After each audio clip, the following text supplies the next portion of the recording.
Corona के बढ़ते मामलों और वैक्सीन पर हो रही राजनीति के बीच बीजेपी प्रवक्ता संबित पात्रा ने सोमवार को प्रेस कॉन्फ्रेंस की। इस प्रेस कॉन्फ्रेंस में संबित पात्रा ने कहा कि वैक्सीनेशन पॉलिसी को लेकर भ्रम फैलाने की कोशिश की गई। इस प्रेस कॉन्फ्रेंस के दौरान संबित पात्रा ने केंद्र को सस्ती, राज्यों को कोरोना वैक्सीन महंगी वाले आरोपों पर भी बात की। देखिए वैक्सीन के दामों को लेकर हो रही राजनीति पर क्या बोले संबित पात्रा। लाइफ को लेकर, वैक्सीन पॉलिसी को लेकर इस प्रेस कॉन्फ्रेंस को हम संबोधित करें। आज सबसे ज़्यादा आवश्यकता किसी चीज़ की है मित्रों, तो वो विश्वास की है, वो बिलीफ की है। अविश्वास के लिए कोई स्थान नहीं है।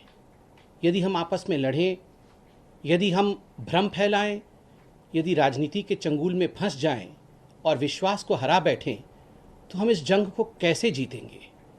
इसलिए वैक्सीन ड्राइव को लेकर, भारत की वैक्सीन पॉलिसी को लेकर जिस प्रकार से कुछ लोग मतांतर करने की चेष्टा कर रहे हैं, हमें लगता है कि इसमें तथ्यों के साथ जनता के बीच में विषय को रखने की आवश्यकता है। भारत आज जो वैक्सीनेशन ड्राइव कर रहा है वो विश्व का एक बहुत बड़ा और सबसे तेजी से चलने वाला, one of the biggest and one of the fastest vaccination drive है।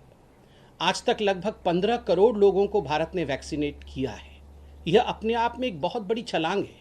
यह अपने आप में एक बहुत बड़ा टास्क है जिसको भारत और भारत की सरकार ने, भारत की जनता ने, राज्य सरकार, केंद्र सरकार, सभी ने मिलकर, मीडिया का भी इसमें बहुत बड़ा हाथ है, सभी ने मिलकर इसको सुचारू रूप से चलाया है।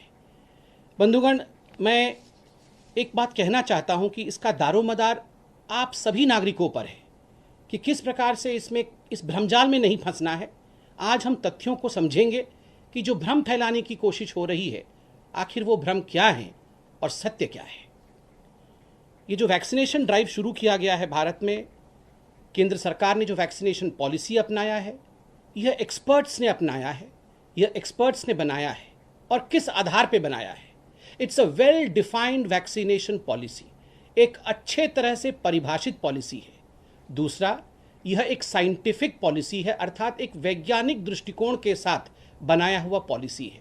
और तीसरा और बहुत महत्वपूर्ण है, ये WHO द्वारा जो निर्धारित गाइडलाइंस है, उन गाइडलाइंस के माध्यम और उन गाइडलाइन को मद्देनजर रखते हुए बनाया हुआ वैक्सीनेशन पॉलिसी है।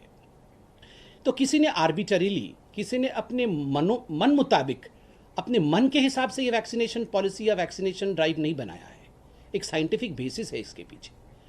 और जो मेडिकल और एपिडेमियोलॉजिकल ग्लोबल प्रोटोकॉल है, पूरे विश्व का कोविड को लेकर जो प्रोटोकॉल है, उसमें भारत की सरकार ने उसको मानते हुए जो प्रथम फेज वैक्सीनेशन ड्राइव का खोला था, उसमें फ्रंट लाइन वर्कर्स, जो बुजुर्ग हैं, जो एल्डरली है, 60 साल के ऊपर के हैं, और खास करके जो 45 साल के ऊपर और जो कोमॉर्बिडिटी के साथ हैं, क्योंकि 90% जो मोर्टेलिटी देखी गई थी वो इसी ग्रुप में देखा गया था। फ्रंट लाइन वर्कर्स में, डॉक्टर्स में, नर्सेज में, जो लोग सेवा कर रहे हैं कोविड मरीजों की, वो फ्रंट लाइन वर्कर्स में जो बुजुर्ग हैं, जो 60 साल के ऊपर हैं, जो लोग 45 के ऊपर हैं और जो कोमॉर्बिड हैं, इन लोगों में 90% मोर्टेलिटी देखी गई थी। इस कारण से जो वैक्सीनेशन पॉलिसी थी, उसका मुख्य लक्ष्य प्रथमतः यह था कि किस प्रकार से इन लोगों को हम, जो सबसे ज़्यादा वनरेबल है, जो सबसे ज़्यादा एक्सपोज्ड हैं, उनको भारत सरकार,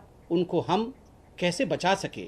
इसलिए सबसे पहले सर्वप्रथम इनको वैक्सीनेट करना है।